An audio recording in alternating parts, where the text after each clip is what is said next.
Bismillahirrahmanirrahim. Assalamualaikum warahmatullahi wabarakatuh.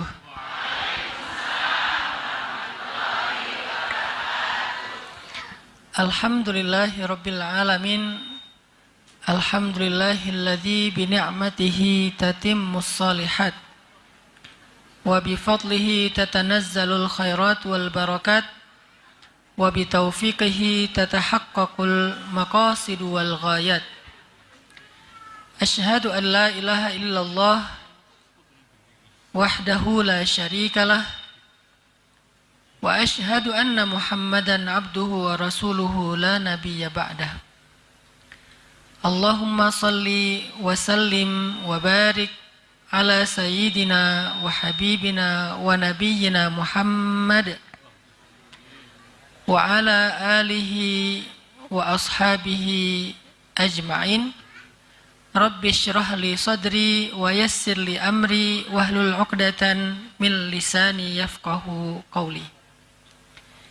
Yang kita muliakan dan kita hormati ibunda kita, Bunda Sinta Chandra Sakura. Yang mana ya? Oh, ada di ya. Wah, atas ya, masih ada tamu. Kemudian Bapak Fauzi Yunianto, owner dari Brownies Cinta. Kemudian Ibunda Sari, owner dari Hotel Taman Sari ini. Terima kasih, semoga setiap kebaikan yang kita dapatin sore hari ini akan mengalir pahala kepada setiap fasilitator kita. Ada juga di sini sahabat saya Ustadz Irfan dari Solo, dari Wonosobo, yang sengaja datang untuk silaturahim, dan khususnya kepada seluruh peserta kajian muslimah Majelis Taklim Azkadina. Ya, Masya Allah. Semoga spirit perempuan, spirit ibu-ibu, spirit cewek-cewek. Kalau di NU itu ada muslimah, ada fatayat. Kalau bahasa saya ibu-ibu dan cewek-cewek. Karena cewek itu masih muda. Kalau ibu-ibu sudah dewasa. Bukan tua, dewasa.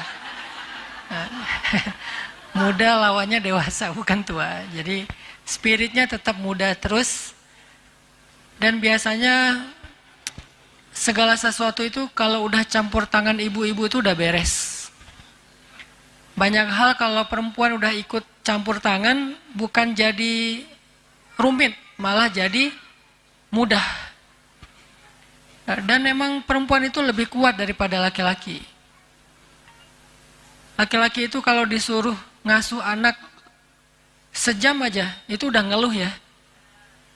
Dia ngomongnya saya capek kerja segala macam, seolah-olah pekerjaannya di luar rumah itu lebih berat daripada tugas istri di rumah.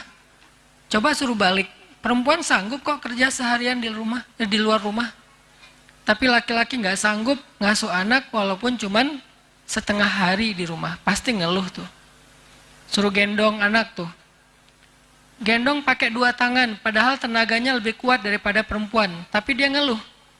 Sementara perempuan menggendongnya di dalam rahim sampai nyesek, sampai susah berdiri, sakit tulang punggung, susah duduk, susah tidur, susah berbaring. Tapi alhamdulillah anaknya banyak ya. Nggak pernah kapok, anak 1 trauma, akhirnya nggak mau hamil lagi, enggak tuh. Ini menunjukkan bahwa perempuan itu emang kayaknya lebih kuat daripada laki-laki. Kuat apanya? Bukan kuat fisiknya. Kalau fisiknya memang fitrahnya laki-laki lebih kuat daripada perempuan. Tapi apa yang menjadikan perempuan lebih tangguh daripada laki-laki? Kuat cintanya. Cintanya sangat besar. Sehingga ketika kita bicara tentang keluarga yang penuh cinta, maka orang yang pertama yang harus kita ajak bicara itu adalah perempuan. Laki-laki nggak punya rahim, betul ya? Kan nggak ada laki-laki yang punya rahim. Yang punya rahim itu perempuan. Rahim itu bahasa Arab yang dipakai sama orang Indonesia. Dari kata rahmah. Rahmah itu artinya kasih sayang. Rahim artinya yang memiliki banyak kasih sayang. Kenapa kok kata rahim ini disematkan kepada perempuan? Karena memang yang punya kasih sayang yang besar itu adalah perempuan. Ibu, istri, guru. Guru itu kalau ustazah atau guru yang perempuan itu emang menangani murid atau santrinya beda sama guru yang laki-laki. Dia mungkin tidak mengajarkan wawasan, dia nggak ngajarin teori, dia nggak ngajarin rumus, tapi ada satu hal yang dia ajarkan lebih daripada ustadz ataupun guru-guru laki-laki. Dia mengajarkan cinta. Itu juga yang menjadikan seorang ibu lebih berkesan di hati seorang anak daripada ayahnya, walaupun dua-duanya orang yang istimewa bagi anak.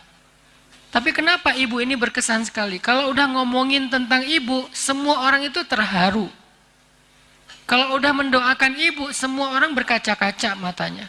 Kenapa? Karena dia punya sesuatu yang luar biasa yang Allah titipkan melalui dia, yaitu cinta. Sehingga kalau misalnya kita mau bicara tentang rumah tangga yang penuh rasa cinta, maka orang yang paling mampu membangun rumah tangga seperti itu adalah perempuan. Orang yang paling mampu mewujudkan rumah tangga yang penuh cinta itu nomor satu adalah perempuan. Laki-laki itu punya cinta, tetapi rasa tanggung jawabnya yang lebih besar. Kadang dengan tanggung jawab yang besar itu dia tidak mampu memberikan cinta yang besar, kecuali cinta dalam diam. Tapi cinta dalam bentuk kasih sayang, dia tidak bisa memberikan yang besar karena tanggung jawabnya banyak. Laki-laki itu tanggung jawabnya bukan cuma keluarga, Bu. Kalau ada laki-laki yang hidupnya hanya untuk memenuhi kebutuhan keluarga, itu laki-laki sayang banget, mubazir. Karena laki-laki itu fitrahnya dia adalah rijal. Rijal itu kesatria, punya tanggung jawab umat selain tanggung jawab keluarga.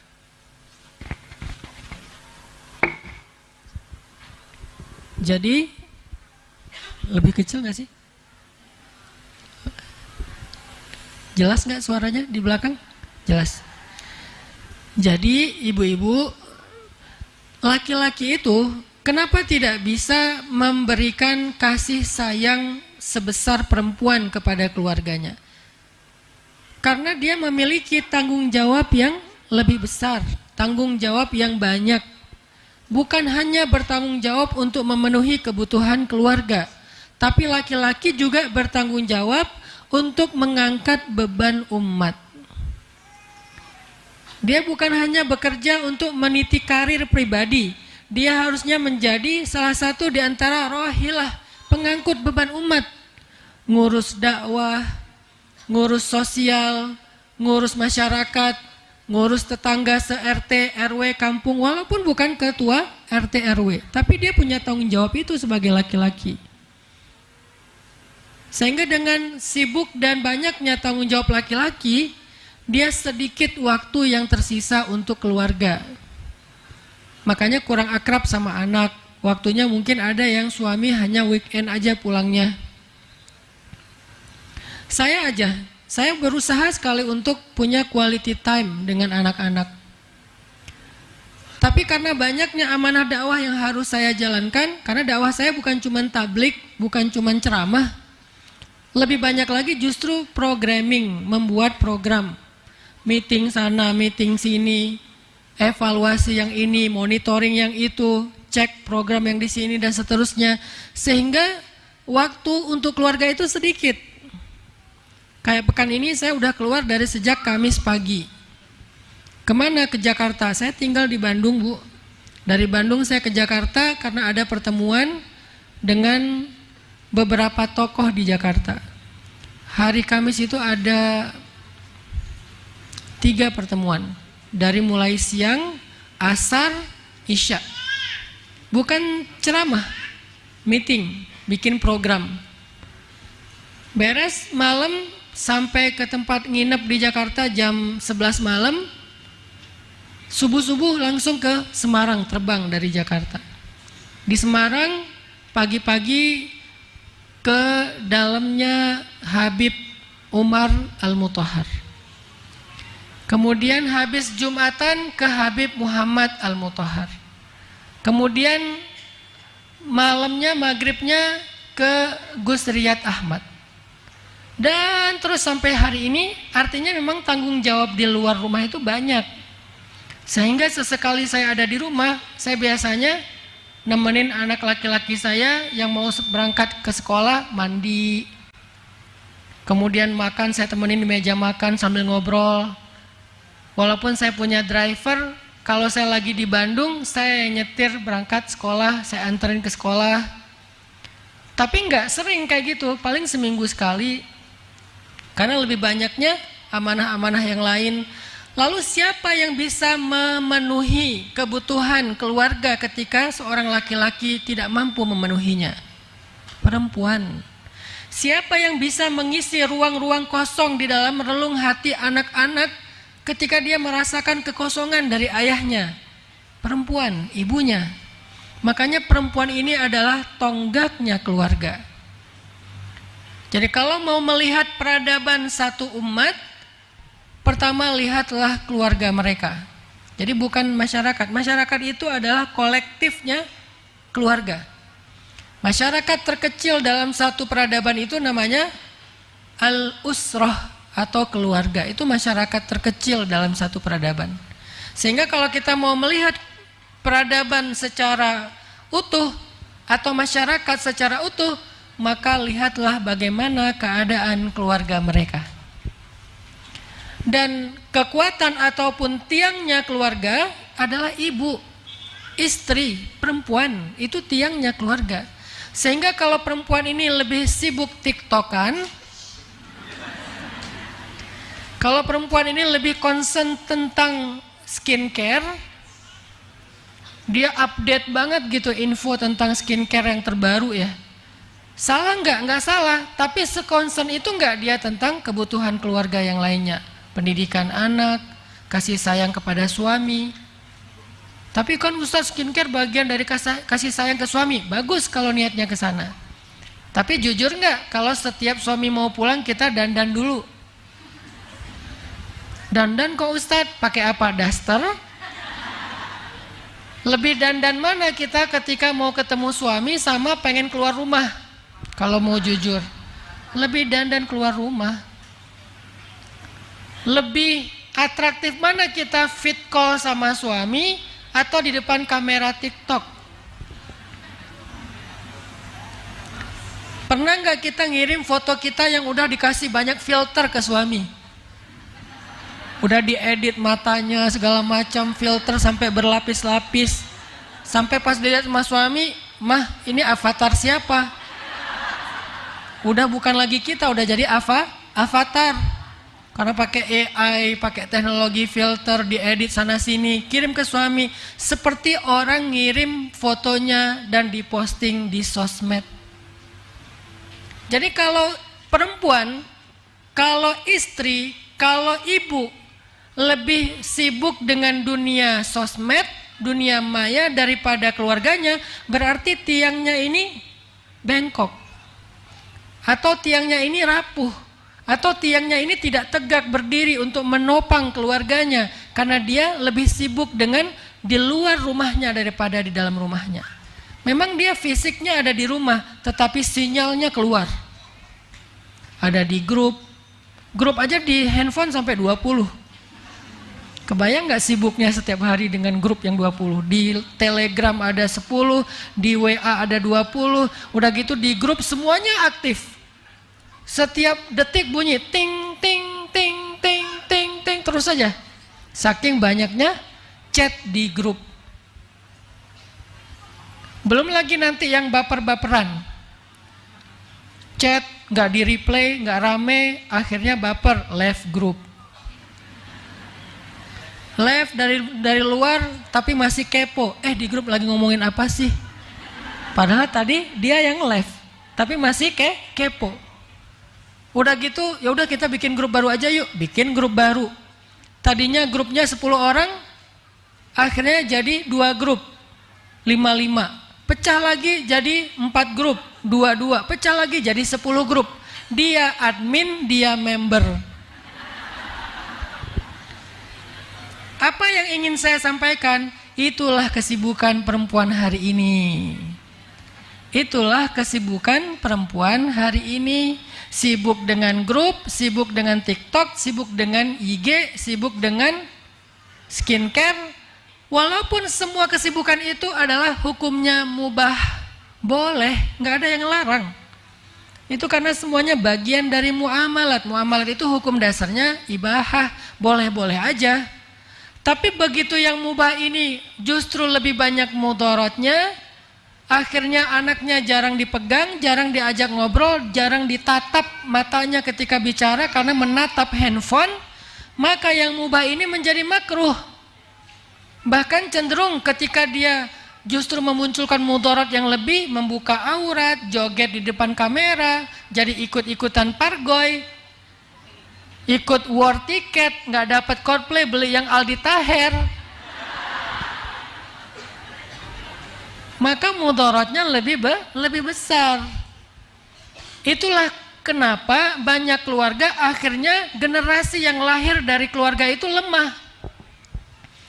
Padahal ibu, keluarga itu madrasah pertamanya para generasi loh.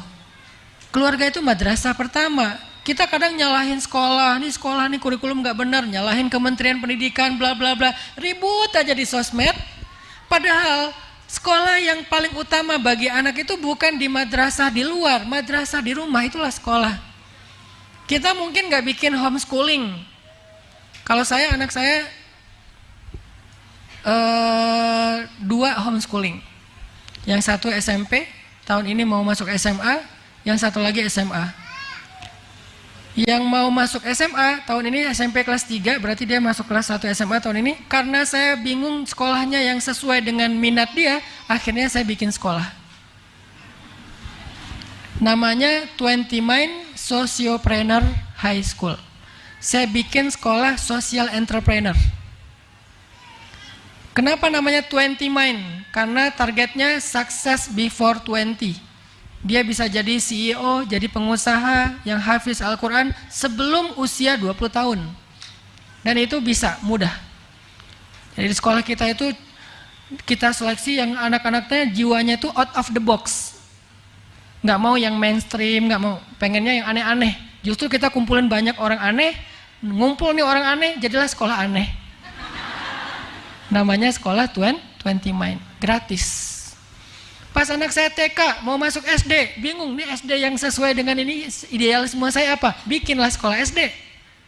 Namanya Sekolah Rimba Indonesia. Kenapa saya bikin Sekolah Rimba Indonesia? Karena saya ngerasa sekolah anak SD itu bagusnya emang di alam. Kasihan dia kalau di dalam ruangan terus, capek, stres. Mending dia main aja. Dan main itu bagian dari pendidikan dia di fase itu. Karena saya si Bolang dari Aceh. Di depan rumah saya laut, di belakang rumah saya gunung, di antaranya sungai. Habis tuh alam kita explore, dan itulah pendidikan terbaik. Hasilnya apa? Mentality.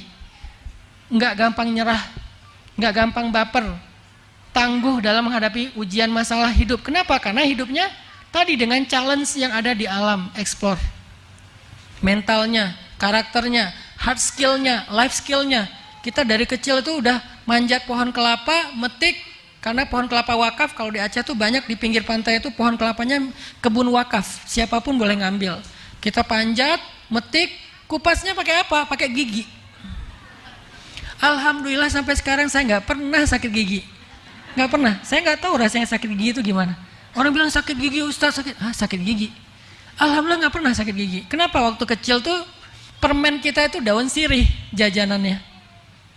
Sama mama dikunyah dulu sama emak saya, kunyah karena masih bayi, kunyah terus dikasih. Jadi selain daun sirih itu ada zat-zat yang sangat baik dari mulut ibu saya. Dan sekarang kan udah mulai populer lagi ya, di tahnik kan anak bayi itu sama orang tuanya. Tahnik itu bukan hanya pas pertama doang, ternyata di tradisi nenek moyang kita di tahniknya ya orang tuanya ngunyah daun sirih terus dikasih ke anaknya.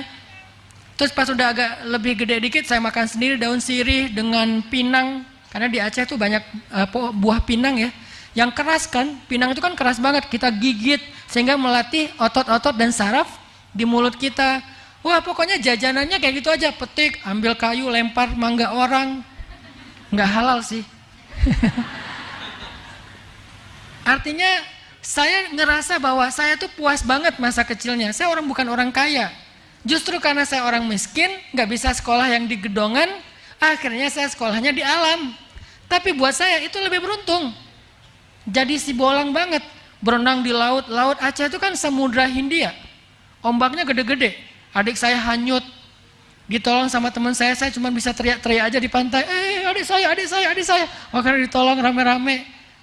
Pas udah gitu wah pokoknya pendidikan tentang pertolongan pertama itu kita udah dapat duluan. Wah akhirnya keluar airnya, dia sadar saya di mana? Apakah saya pindah alam? Apa kamu ngapain kamu berenang ke sana? Tahu di situ ada palung, kan kita tahu titik-titik palung. Dia masuknya ke palung. Untungnya hanyut, bukan masuk ke dalam. Kalau masuk ke dalam bisa nggak ketolong. Terus saya ancam, pokoknya jangan bilang-bilang sama emak ya. Ya bang. Emak ketahuan dari tetangga. Malamnya dikumpulin kita, dosa besar ya kalian hari ini ya, mak-mak orang Sumatera gitulah. Udah makan dulu, udah beres makan, nanti pokoknya nggak boleh tidur dulu. Mak mau dengar, kenapa tadi si adik tenggelam? Si abangnya kemana? Saya dipanggil si abang. Ya dia tenggelam, terus si abang kenapa nggak nolongin adiknya? Jadi pada saat tenggelam, mending salah satunya lah saya bilang. Mak mau kehilangan 2 anak. Pokoknya rame aja di rumah tuh. Walaupun kita suka rame, ngomongnya belak-belakan, namanya orang Sumatera, tapi nggak ada yang baperan, nggak hard feeling. Main sampai malam, sampai maghrib tuh. Biasanya pulang sekolah kan jam 1 siang pulang sekolah tuh. Lempar tas, buka baju, jadi kita langsung lari, nggak pakai baju, cuma pakai celana merah itu, celana SD. Main hujan segala macam, main cari kodok, lemparin temen, sampai bunyi kena badannya, gitu, kena kodok. Kalau udah maghrib nggak pulang, ibu datang bawa balok. Abang, kata ibu dari jauh, udah lupa di mana rumah? Ingat ma, ingat, gitu langsung balik. Kenapa kok bawa balok, kok ngeri banget? Nggak pernah kita dipukul, itu cuma gertak doang. Artinya saya pengen anak saya belajarnya kayak gini nih, belajarnya di alam, belajarnya bersama alam, mengikuti kurikulum alam. Apa kurikulum alam? Siklus. Akhirnya saya bikinlah sekolah rimba Indonesia. Belajar dari alam, bukan belajar di alam, tapi dari alam. Karena kita belajar kurikulumnya alam. Gratis. Saya nggak mau bikin sekolah yang mahal-mahal. Bikin sekolah gratis. 9 hektar kawasannya punya stable berkuda sendiri coba. Sekolah mana yang gratis punya stable berkuda? Punya kolam renang dari mata air yang jernih. Punya farming. Punya program living with the nature, gratis. Mau dia kaya, mau dia miskin, pokoknya gratis. Kok bisa Ustaz bikin kayak gitu? Karena saya pengen bikin tren sekolah gratis. Terus kalau sekolah gratis di mana? Di Bandung, bukan di Aceh. Kalau sekolahnya gratis, gurunya gimana? Gurunya nggak ada yang di bawah UMR, di atas UMR. Targetnya 3 kali lipat dari UMR, tapi sekarang belum bisa, baru ada yang 2 kali lipat UMR. Jadi bukan mentang-mentang anak-anaknya gratis, gurunya juga gratis. Enggak, gurunya kita kasih kemuliaan walaupun belum layak. Karena di atas UMR buat saya belum layak, minimal 3 kali lipat UMR, baru layak. Artinya apa? Artinya hari ini kita kalau berharap kepada pendidikan di luar aja nggak cukup, walaupun di luar udah bagus. Sekolah-sekolah unggul udah banyak. Ada satu yang nggak bisa diberikan di madrasah di luar, yaitu kasih sayang. Di mana dia dapatkan itu? Dan kasih sayang itu pendidikan, bukan sekedar semacam emosional, semacam perasaan. Enggak. Kasih sayang itu pendidikan penting. Orang kalau cukup kasih sayangnya, dia akan tumbuh dengan pertumbuhan yang sangat ideal. Kalau kurang kasih sayangnya, mau dia jadi profesor, tetap aja nggak ideal. Mau wawasannya, teorinya, kejeniusannya di atas rata-rata, kalau kurang kasih sayang justru bahaya. Tapi kalau orang cukup kasih sayang, pertama untuk dirinya dia cukup, kedua muncul empati kepada orang lain. Karena dia tahu, bahasa kasih sayang itu dia tahu. Sehingga muncul empati, muncul peduli, muncul care. Akhirnya dia jadi orang yang bermanfaat. Itu tuh bukan karena dia tahu teori, tapi dia ngerasain. Jadi sejak kapan untuk jadi orang bermanfaat itu harus punya gelar? Itu pendidikan sekuler itu. Untuk jadi orang bermanfaat, untuk jadi orang sukses harus punya gelar. Itu pendidikan sekuler. Tapi kalau gitu nggak penting gelar, penting. Tapi nggak ada yang lebih penting daripada kasih sayang yang membangun karakter dasarnya seseorang. Itu yang menentukan seseorang sukses apa enggak. Karena orang yang punya gelar tapi karakternya ngejengkelin, banyak orang yang gak akan mau bekerja sama dengan dia. Dia akan jadi orang yang terasingkan, walaupun gelarnya tinggi. Karakternya gak bagus, bikin orang ilfil. Dan itu banyak seperti itu juga. Gelarnya tinggi, ijazahnya luar biasa, ilmunya banyak. Tapi karena orangnya gak bisa bergaul dengan bahasa kasih sayang, gak humble, apapun yang dia lakukan itu nggak mendatangkan manfaat, malah mendatangkan mudarat. Jangankan di dunia karir, dalam dakwah sekalipun kayak gitu, ibu-ibu. Orang dakwah nih, ustadz, doktor, profesor, syekh, apa misalnya gelar apa akademik agamanya. Kalau akhlaknya nggak humble, dakwahnya nggak dengan kasih sayang, dakwahnya justru maki-maki orang, menjatuhkan orang lain, menghina orang lain, menyalah-nyalahkan orang lain, itu dakwahnya bukan malah menyambung ukhuwah, malah merusak ukhuwah. Akhirnya terjadi lagi keriuhan, terjadi lagi polemik di antara tubuh umat. Kenapa? Kayaknya karakter dan kurangnya kasih sayang dalam masa pertumbuhannya. Maka madrasah yang nomor satu terpenting bagi pertumbuhan seorang anak itu adalah keluarga. Dan keluarga itu murabbi atau mentor atau mursyid atau guru yang paling berpengaruh dalam pendidikan madrasah keluarga itu adalah ibu, istri, perempuan. Kalau orang tua, kalau ayah gimana? Kalau ayah itu kepala sekolah. Dia nggak terjun langsung ke dalam pendidikan. Dia hanya memanage pendidikan, memprogram pendidikan, kepala sekolah. Sesekali doang dia ketemu sama muridnya. Tapi seringnya yang dailynya adalah ibu yang menjadi wali kelas guru bagi anak di dalam madrasah keluarga. Itulah kenapa ketika Allah mau ngasih kita contoh generasi yang baik, Allah nggak ngomongin sekolah, tapi Allah ngomongin keluarga. Siapa generasi terbaik itu? Sayyidah Maryam. Sayyidah Maryam itu seorang anak perempuan yang paling hebat, yang paling sempurna yang pernah ada di muka bumi. 4 di antara perempuan sempurna. Ada Khadijah, ada Fatimah, ada Maryam, ada Asiyah. Ketika Allah bicara tentang pertumbuhan Maryam itu, Allah bicara apa? Allah bicara keluarga yang kita kenal dengan nama keluarga Imran. Jadi nama surat Ali Imran. Ternyata pertumbuhan Sayyidah Maryam itu karena dia tumbuh dari keluarga yang paling ideal, yaitu keluarga Imran. Fataqabbalaha rabbuha biqabulin hasanin wa ambataha nabatan hasana. Lalu Maryam tumbuh dengan pertumbuhan yang baik. Bagaimana Maryam tumbuh dengan pertumbuhan yang baik? Nomor 1, dia tumbuh dari keluarga yang baik. Keluarga Imran, ayah yang solih, ibu yang solihah. Kurang solihah apa istri Imran? Istri Imran itu adik kakak sama istri Nabi Zakaria. Kalau di kita itu kayak keluarga kiai. Kalau ini lebih tinggi, keluarga Nabi. Jadi terah keluarganya itu memang orang-orang baik semua. Sehingga istrinya Imran itu bisa dikatakan adalah iparnya Nabi Zakaria, karena adik kakak dengan istrinya Nabi Zakaria. Keluarga soleh-solehah semua. Atau kalau kita bicara tentang Nabiullah Ishak dan Nabiullah Ismail. Nabiullah Ishak dan Ismail adalah dua anak muda yang tumbuh dengan pertumbuhan yang sangat baik. Tahukah kita rahasianya apa? Keluarga. Keluarga siapa? Ala Ibrahim. Keluarga Ibrahim. Keluarga Ibrahim ini uniknya, Nabi Ibrahim meletakkan satu keluarganya di Palestina, satu keluarga lagi di Mekah, jauh. Dulu nggak ada pesawat, sehingga untuk bisa mengunjungi salah satunya butuh waktu berbulan-bulan.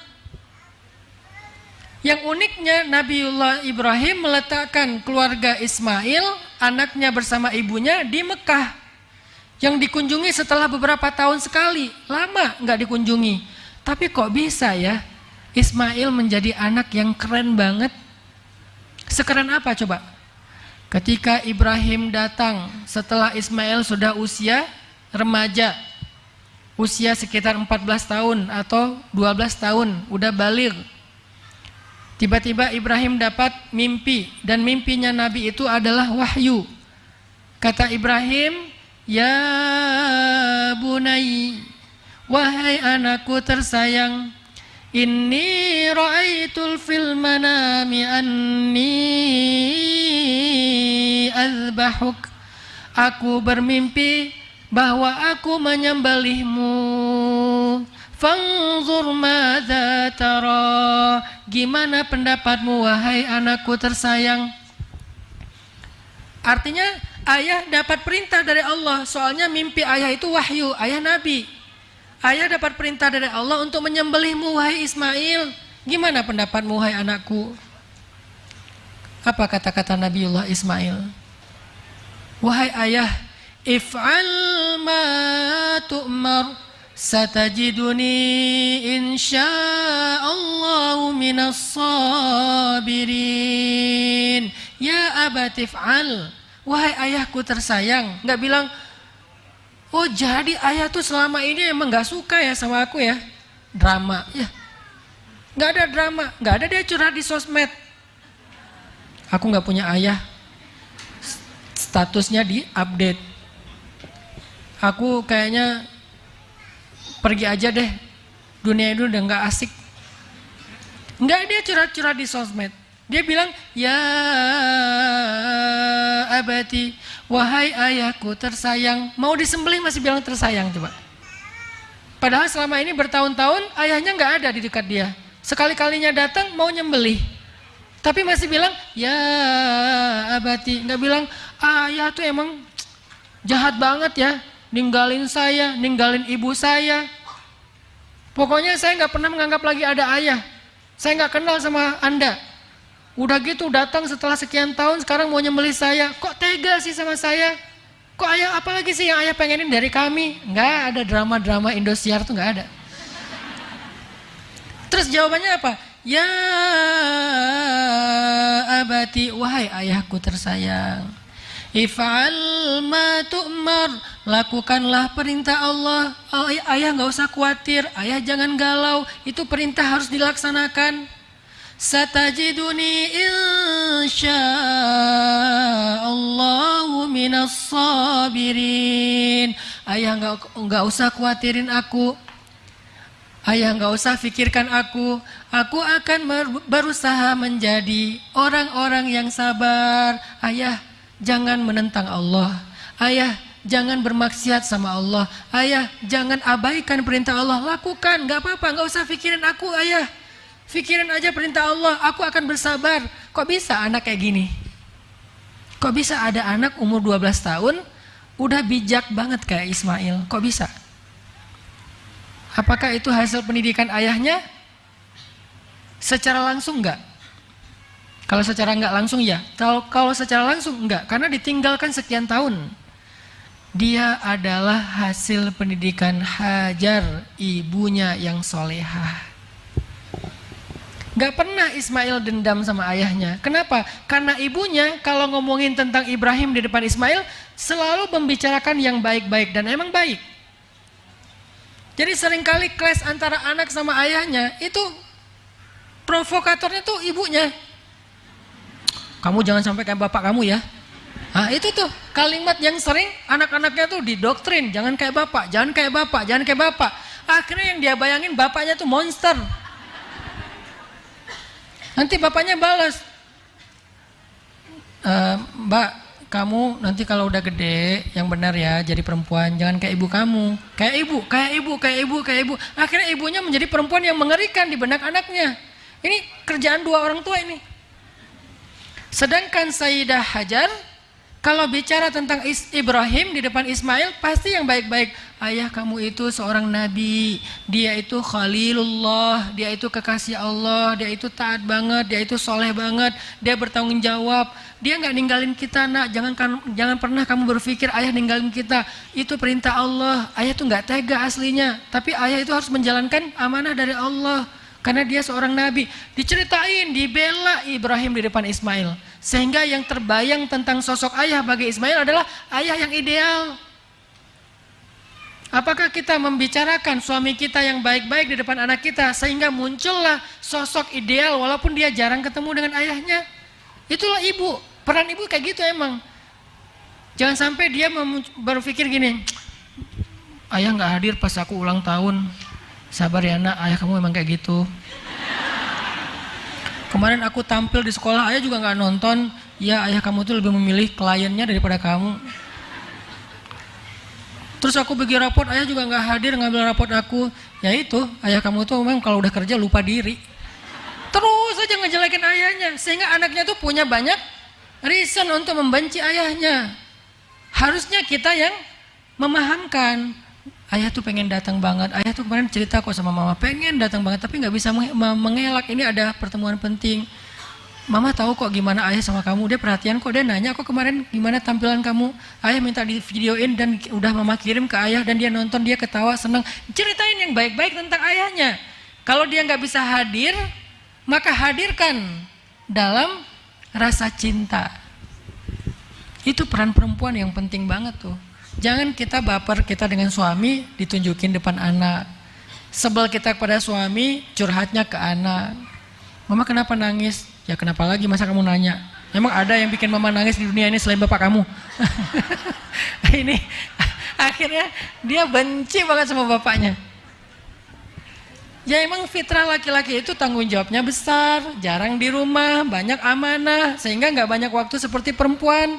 Maka tugas perempuan nge-backupnya, setelah nge-backup, menceritakan figur ayah yang ideal kepada anaknya. Insya Allah juga laki-laki nanti di bab saya ceramah depan bapak-bapak juga kayak gitu. Kalau ngomongin kepada anak perempuan tentang ibunya, bicara yang baik-baik.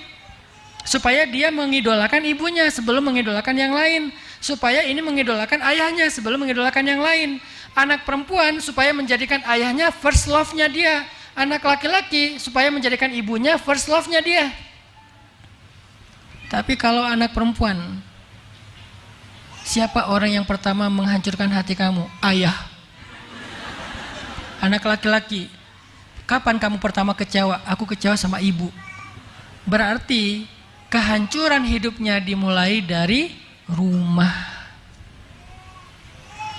Makanya ketika kita bicara tentang Ismail, kok nggak dendam ya Ismail sama Ibrahim? Padahal ditinggal sekian tahun loh.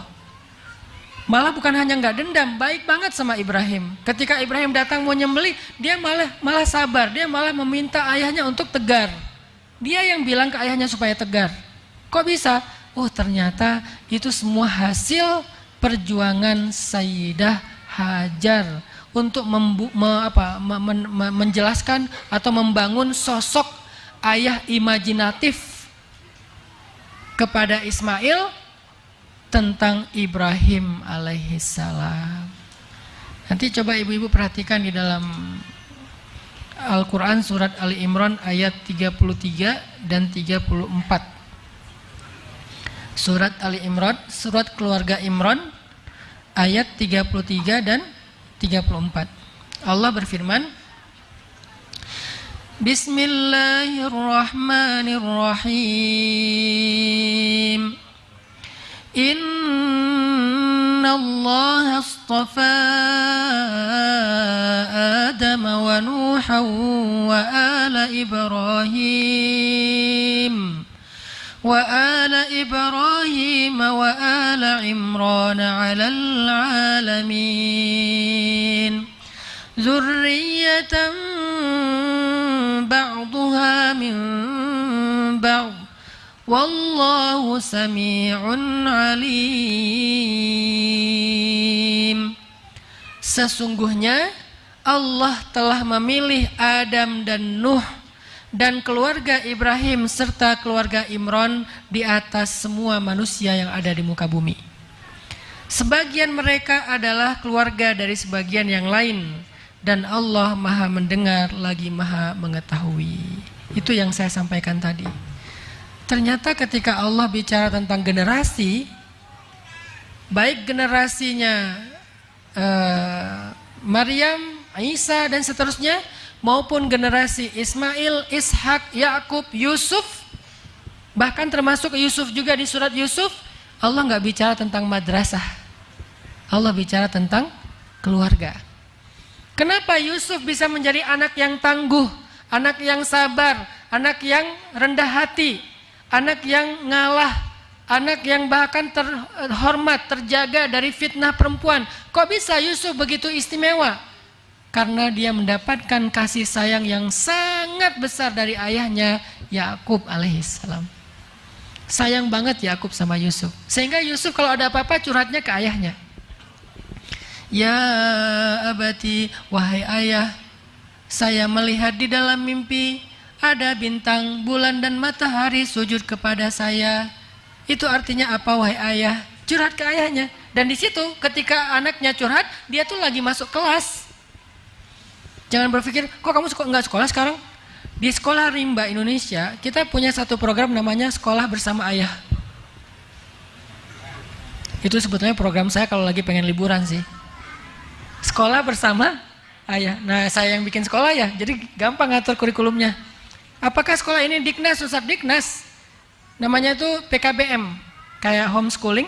30%-nya Diknas, 70%-nya kita create sendiri. Nanti ijazahnya resmi kok dari Diknas. Kita punya program namanya Sekolah Bersama Ayah. Ngapain? Anak itu nanti akan diajak oleh ayahnya atau diajak oleh ibunya untuk belajar bersama orang tua. Kadang diajarin tentang profesi ayahnya. Karena saya seorang konten kreator, karena saya seorang influencer, saya seorang selebgram, akhirnya saya ngajak Yahya, kemarin pas lagi ada kesempatan jalan ke Jepang, saya ngajarin Yahya cara ngevlog. Bang, nih bang cara ngambil angle bang, nih bang cara ngedit bang, nih bang cara bikin reportase. Akhirnya dia bikin vlog yang ketika pulang dari Jepang, sebetulnya saya yang ngedit sih. Dia cuma belajar aja jadi kayak mentinya saya. Semuanya saya ngambil video, saya yang ngebrief dia, bang ngomong gini bang, oh nggak gitu bang, ulang lagi bang. Sampai 3, 4, 5 kali ngetek, dia sabar. Lalu saya edit, selesai itu dia presentasi. Belajar public speaking, dia presentasi di depan keluarga dulu di rumah. Udah beres di keluarga, latihan, nanti presentasi di depan guru dan teman-temannya. Aku ke Jepang gini-gini, nih video aku yang gini-gini. Akhirnya dia dapat sebuah skill. Dan itu nggak diajarkan di dalam kelas, itu diajarkan oleh ayahnya sebagai mentornya. Nanti yang ayahnya dokter, ajak anaknya untuk praktek, ngajarin tentang humanity, tentang empati. Nah, nggak semua orang sanggup bayar. Jadi kalau kita punya keahlian, punya kelebihan, jangan semuanya dihitung. Ini ada nih yang datang nanti sebentar lagi, ini pasien mereka kurang mampu. Tapi kita berikan mereka yang terbaik juga. Diagnosa yang terbaik, resep dan obat yang terbaik. Jangan mentang-mentang nggak bayar, asal-asalan. Diajarin tuh anaknya duduk di meja bapaknya yang dokter. Akhirnya pulang-pulang dia presentasi gimana pengalaman jadi dokter sehari, praktek bersama ayah. Itu program penting banget loh. Makanya dalam beberapa bulan sekali kita punya program Sekolah Bersama Ayah atau Sekolah Bersama Ibu. Saya pernah tuh program Sekolah Bersama Ayah tuh, saya lagi ngecat pagar rumah. Jadi saya minta izin ke guru dan waktunya nggak ditentukan kapan masing-masing orang tua tuh punya jatah 3 bulan sekali lah. Sehingga mereka yang nentuin jadwalnya. Saya minta ke guru, hari ini Yahya nggak usah sekolah ya. Kenapa Ustadz? Karena Yahya pengen sekolah bersama ayah. Oh iya ya Ustadz. Akhirnya kita bikin konten untuk laporan kayak jurnal gitu.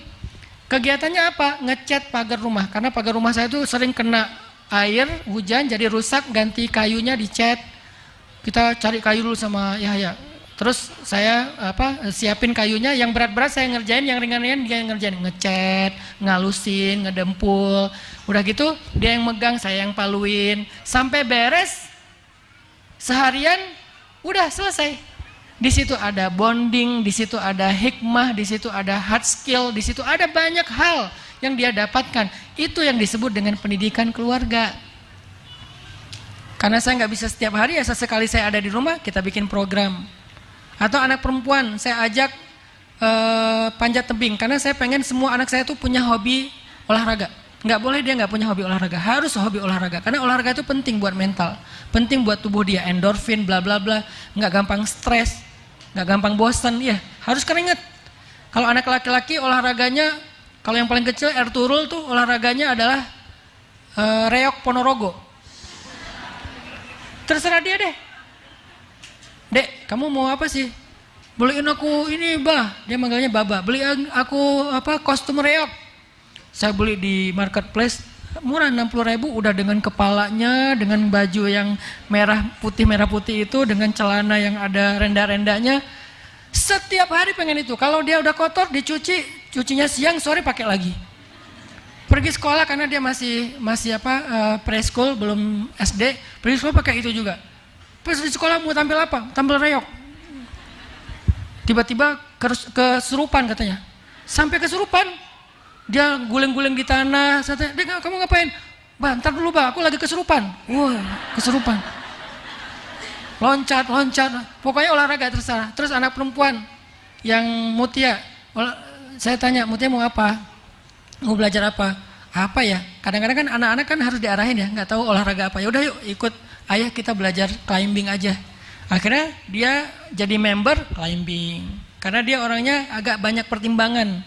Jadi biar agak berani tuh kasih climbing. Walaupun kadang-kadang harus dicontohin dulu, bapaknya yang disuruh naik. Ya saya ya udahlah naik-naik aja lah sebisa-bisa saya. Akhirnya posting, oh bagus ya. Akhirnya climbing. Yang satu lagi senangnya berkuda. Yang satu lagi senangnya apa? Pokoknya olahraga, berenang. Dianterin sesekali kalau mampu. Itu pendidikan yang bisa diberikan oleh ayah, ibu yang lebih berat dari itu. Ayah tuh merasa penting banget, malah nggak penting sih sebetulnya. Ngajak main, ya, ngajak project. Cuman tetap ada sesuatu yang jadi membangun behavior mereka, membangun karakter mereka. Banyak hal yang terbangun lewat pendidikan ayah. Tapi tetap aja ibu. Kadang-kadang dia sebel sama ayahnya, kadang-kadang dia capek, ayahnya kadang-kadang suka maksa, namanya cowok gitu kan. Ibunya yang ngedorong. Ayo kamu bisa nak, dan seterusnya. Bukan, Mas udah tuh Mas, kasihan anaknya. Jangan malah berdebat depan. Akhirnya yang satu belain anak, yang satu malah semangatin anak. Akhirnya tarik-tarikan anak, anaknya stres. Ya, jangan berdebat di depan anak. Maka ketika Allah bicara peradaban, Allah bicara tentang anak, bicara tentang generasi, ternyata Allah bicara tentang keluarga. Yakub, Zakaria, siapa lagi? Imran, Ibrahim, semua bicara peradaban dan masyarakat, generasi-generasi terbaik, selalu yang dibahas itu keluarga, ayahnya, ibunya, ayahnya, ibunya. Maka semoga kita di sini bisa menjadi tiangnya peradaban. Yang kedua, yang terakhir adalah lalu bagaimana antara kita dengan pasangan? Jadi kita bicara tentang generasi, anak, seterusnya. Karena sebetulnya nggak akan baik kondisi pertumbuhan anak kita kalau suami istri itu tidak berkasih sayang. Kalau suami nggak berkasih sayang kepada istri dan sebaliknya, anak juga nggak akan mendapatkan kasih sayang yang utuh. Indonesia sekarang sedang mengalami krisis rumah tangga. Angka perceraian sangat tinggi di Indonesia. Mungkin cerai itu gampang kali sekarang. Ya, dengan bercerai mungkin dia lebih mudah untuk punya pilihan-pilihan yang lain dan seterusnya. Sangat tinggi. Ada yang viral, ada yang nggak viral. Yang nggak viral lebih banyak daripada yang viral. Di tempat istri saya tuh di Bojonegoro. Tahun 2022 dalam 1 tahun sekian ribu kasus perceraian. Kalau dibagi per hari itu lebih daripada 30 kasus perceraian. Itu kabupaten. Setiap hari ada 30 janda baru dan duda baru. Bukan janda mana ya, bukan ya. Nggak pakai nada Melayu itu ya. Kayaknya itu lagu juga muncul karena banyaknya fenomena perceraian. Akhirnya muncul lagu, kan lagu itu kan menyikapi fenomena ya. Berarti kita sedang mengalami krisis keluarga. Tingkat perceraiannya tinggi di Indonesia. Dan makin kesini tuh makin nambah, makin tinggi. Bukan makin turun, makin tinggi.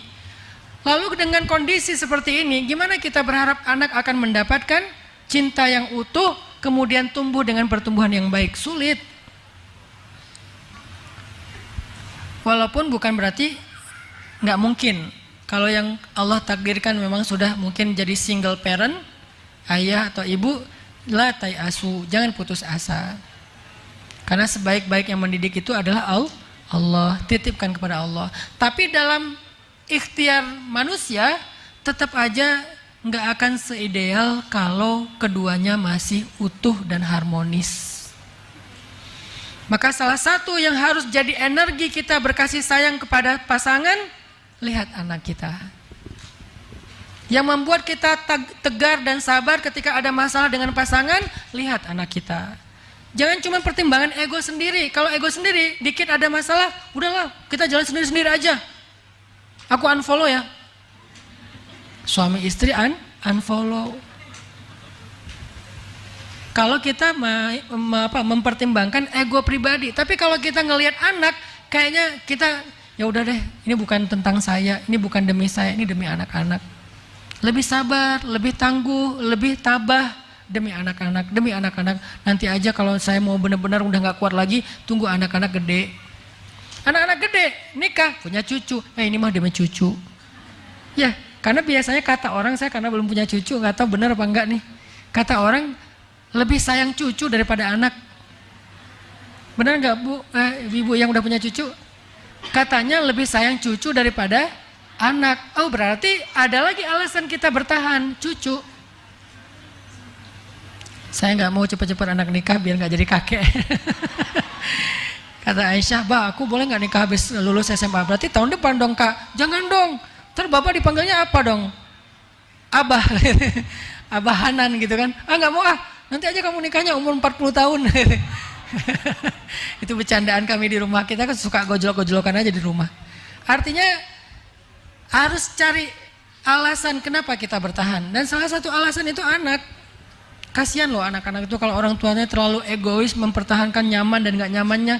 Hidup kalau cari nyaman memang gak ada nyamannya. Emangnya setelah sendiri kita jadi lebih nyaman? Enggak juga. Tapi minimal kita gak disakiti Ustadz. Nggak disakiti oleh dia, disakiti oleh yang lain. Atau minimal disakiti oleh keadaan di mana kita semakin sulit karena sendiri. Bertahan deh, usahakan bertahan. Kecuali benar-benar udah nggak bisa lagi. Itu udah benar-benar nggak ada alasan lagi untuk kita bertahan. Tapi kalau masih bisa bertahan. Dan jangan berputus asa terhadap keajaiban. Bisa aja dia berubah kok. Bukankah hati manusia itu Allah yang bolak-balikkan? Berarti tirakatnya kuatin lagi, puasanya kencengin lagi, tahajudnya kencengin lagi, berangkat umroh. Saya tahun kemarin 2022 akhir sampai 2023 itu kayaknya rekor saya umroh paling sering, 2 bulan sekali umroh. Kenapa? Saya lagi punya hajat. Ustadz, kok tega banget sih? Bukan itu hajatnya. Ada mau kawin lagi kok umroh sampai 3 kali? Bukan, hajat saya hajat dakwah. Saya merasa butuh lebih banyak support dakwah untuk anak muda. Butuh orang yang bisa membantu saya dalam dakwah dan menangani anak muda. Saya nggak doain yang lain-lain di dalam raudhah. Saya cuma doa ini. Ya Allah, beri saya petunjuk dalam dakwah. Pertemukan saya dengan orang soleh. Bulan Desember 2022 saya umroh, Februari saya umroh lagi, April kemarin Ramadan saya umroh lagi. Pulang dari umrah yang bolak-balik itu karena hajatnya adalah tirakatnya adalah pengen dapat solusi dalam dakwah. Akhirnya singkat cerita saya bertemu Yai Marzuki di Malang. Kemudian saya menjadi murid beliau. Kemudian saya bergabung dalam Madrasah Nahdlatul Ulama. Akhirnya Allah banyak mudahkan jalan-jalan dakwah. Itu hajatnya. Jadi kalau kita punya hajat jangan putus asa. Tirakatnya kencengin. Kenapa kita berputus asa dari keajaiban yang ada di sisi Allah? Suami saya kayaknya Ustaz udah nggak mungkin lagi berubah. Emang suami kita Fir'aun? Kan bukan Fir'aun. Orang Asia aja sabar dengan Fir'aun. Sementara suami kita bukan Fir'aun. Mas Fir, bukan Fir'aun, Firman. Namanya Firman, bukan Fir'aun. Jadi kalau Asia saja yang suaminya Fir'aun itu nggak nyerah, bertahan sampai akhir hayatnya, maka siapa kita untuk punya alasan menyerah? Nabi Lut aja, Nabi Nuh aja bertahan sampai Allah yang menyuruh beliau untuk ninggalin keduanya. Maka siapa kita untuk menyerah kepada istri kita? Fikirkan anak, bertahan sekuat tenaga. Kalau kita nggak lagi bisa ngelihat dia, lihatlah anak. Setiap lihat dia sebel, setiap lihat dia sakit hati, setiap lihat dia marah, setiap lihat dia kecewa, setiap lihat dia teringat lagi pengkhianatan, kebayang semua kejahatannya. Jangan lihat. Terus siapa yang dilihat? Lihat anak. Kalau lihat anak mirip bapaknya soalnya. Ingat juga.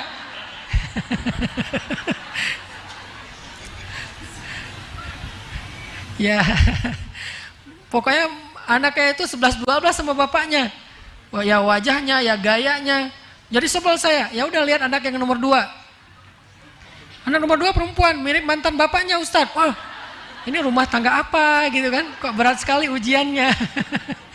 Lihat anak. Insya Allah kalau lihat anak kita lebih sabar, muncul lagi rasa sayang. Tapi jangan lihat anak selamanya ya. Ini hanya untuk sedikit menenangkan kita, menghealing hati kita. Nanti kalau udah reda, udah nyaman, kembali lagi melihat pasangan. Nah, jadi cara supaya kita berkasih sayang dengan pasangan, pertama lihat anak, pertimbangkan anak, dan mereka harus jadi pertimbangan nomor 1 dalam hubungan kita. Kalau belum punya anak Ustadz, apa pertimbangan kita Ustadz? Bagaimana kita berkasih sayang dengan pasangan Ustadz? Berkasih sayanglah dengan fondasi iman, bukan emosi. Karena cinta bisa spiritnya iman, bisa spiritnya perasaan.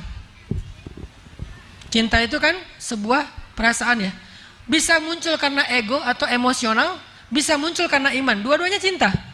Cinta karena iman, cinta karena emosi. Kalau cinta karena emosi itu sangat rapuh. Rapuh banget. Cemburu dikit rame. Kecewa dikit rame. Kurang dikit apa yang diharapkan rame. Kita WA lama dibaca rame. Udah dibaca tapi nggak dibales rame. Udah dibales typing tapi nggak jadi ngirim rame. Dia online beberapa kali tapi kok nggak pernah ngechat kita rame. Kita miss call, kita telepon malah di reject. Mungkin aja lagi meeting, emang dia kaget soalnya tiba-tiba muncul suara dering, dia reject langsung, dia tolak rame. Wah nggak bener nih kayaknya. Sering pulang malam rame, istrinya di rumah tidur duluan, suaminya rame. Istrinya di rumah kadang-kadang masaknya nggak enak, suaminya rame, dan seterusnya. Kalau hanya tentang diri kita, perasaan kita, itu cinta itu rapuh banget. Walaupun sensasional, tapi rapuh. Terus cinta itu dibangunnya dengan apa Ustadz? Dengan iman. Gimana membangun cinta dengan iman? Saya mencintai dia karena Allah. Allah yang nyuruh saya mencintai dia. Allah yang nyuruh saya untuk berkasih sayang kepada dia. Sehingga cinta saya kepada dia adalah ibadah. Bukan sekedar seru-seruan, tapi ibadah. Allah yang nyuruh saya mencintai dia. Semakin cinta, semakin bertambah pahala. Sehingga kalau kita mencintai seseorang, mencintai pasangan kita karena iman, karena Allah, nanti ketika ada masalah, kita yang kita pegang itu Allah, bukan orangnya. Ketika ada masalah, kita kembalinya kepada Allah. Gimana cara ketika ada masalah kembali kepada Allah? Kalau kita saling mencintai karena Allah, Bu, biasanya masalah itu muncul gara-gara hubungan kita dengan Allah itu renggang. Biasanya kayak gitu.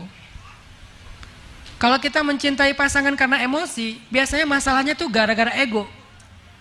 Kalau masalahnya gara-gara ego, susah nyari jalan temunya, sama-sama ego, nggak mau mendekat.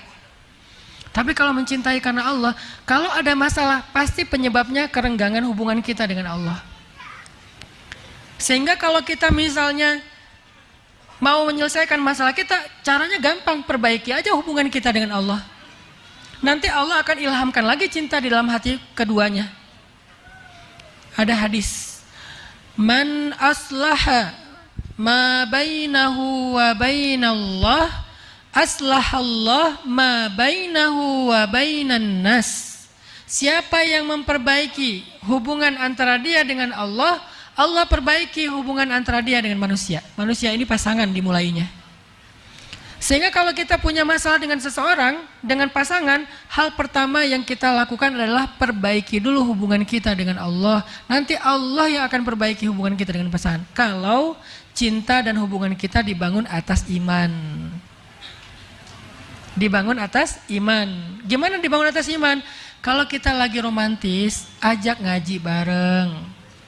Ajak taklim bareng, ajak sholat sunnah bareng, saling ingatin tentang zikir.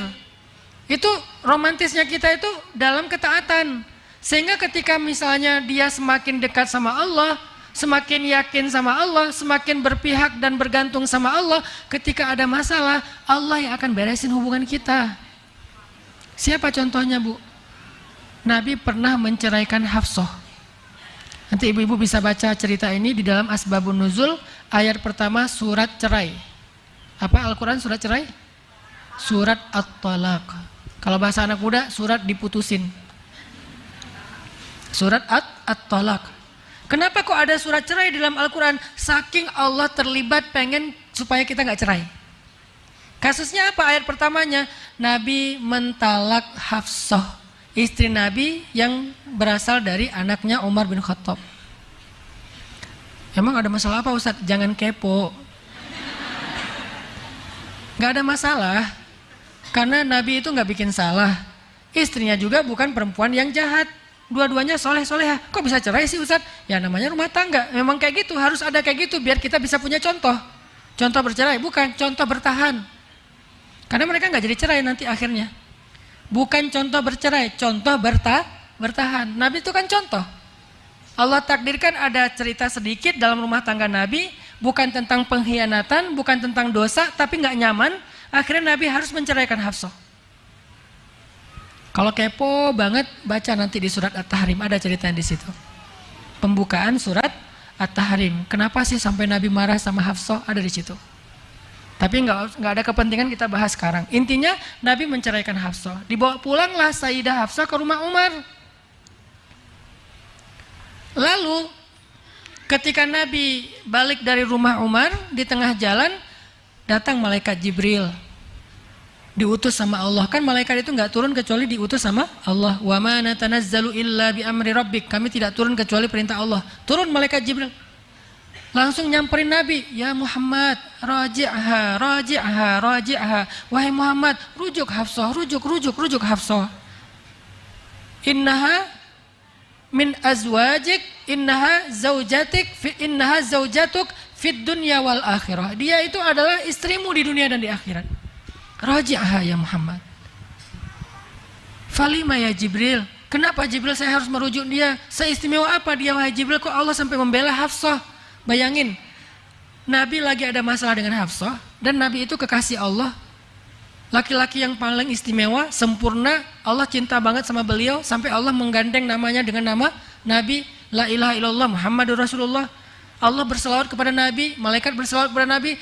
Tetapi kekasih Allah ini ketika punya masalah dengan istrinya, Allah membela istrinya. Apa sih keistimewaan Hafsah kok sampai dibela Allah? Dan Nabi bertanya sama Jibril, walima ya Jibril? Kenapa Jibril kok istimewa banget Hafsah sampai dibela Allah dan saya harus merujuknya ketika saya lagi ada masalah dengan dia? Apa jawaban Jibril? Innaha sawwamah qawwamah. Hafsah itu sawwamah. Sawwamah itu dari kata soimah. Soimah itu apa? Bukan artis. Soimah itu artinya perempuan yang puasa. Itu nama yang bagus tuh. Dia namanya siapa? Soimah Om. Nah, bagus tuh namanya. Soimah. Ada yang lebih bagus, bukan soimah. Dikasih tasydid. Sawwamah. Artinya apa? Rajin puasa. Kalau puasa sesekali namanya soimah. Kalau hampir setiap hari puasa namanya sawwamah. Rajin puasa. Berarti Sayyidah Hafsah itu sawwamah. Rajin banget puasa. Itu tirakatnya. Itu cinta yang dibangun dengan iman kepada Allah, ketaatan kepada Allah. Innaha sawwamah qawwamah. Qawwamah dari kata qaimah. Qaimah itu artinya orang yang berdiri sholat malam. Kalau rajin sholat malam dikasih tasydid, bacanya jadi qawwamah. Berarti Sayyidah Hafsah rajin puasa di siang hari, rajin tahajud di malam hari. Tahajudnya gimana? Selain rajin, panjang tahajudnya Sayyidah Hafsah itu. Kalau nggak lagi malamnya jatahnya Nabi nginap di beliau, maka sholatnya itu panjang. Seberapa panjang? Minimal 1 juz. Kita Al-Ikhlas aja bagi 3. Karena cuman gitu kita baru ikhlas ya.